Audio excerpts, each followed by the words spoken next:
میرے سرور کائنات رسول اللہ صلی اللہ علیہ وآلہ وسلم نے فرمایا، دو نعمتیں ایسی ہیں جن کے بارے میں بہت سارے لوگ دھوکے میں ہیں۔ یا رسول اللہ صلی اللہ علیہ وآلہ وسلم کون سی؟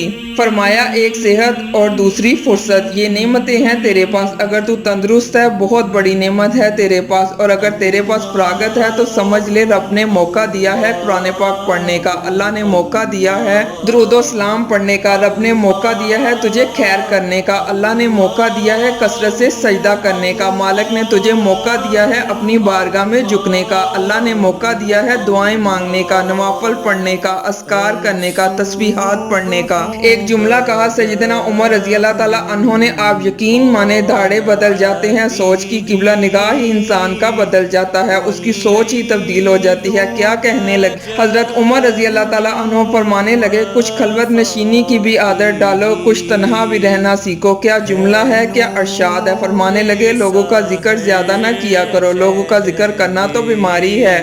فرمانے لگے، رب کا ذکر زیادہ کیا کرو، اللہ کے ذکر میں شفا ہے۔ سبحان اللہ!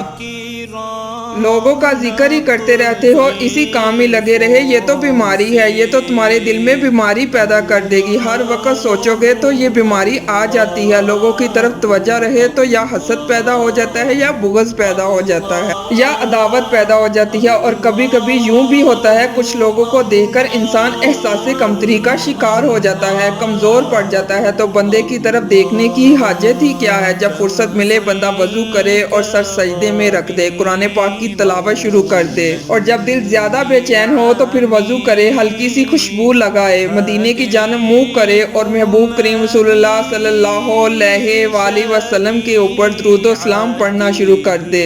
راتیں بھی مدینے کی، باتیں بھی مدینے کی، جینے میں یہ جینا ہے، کیا بات ہے جینے کی۔ سبحان اللہ!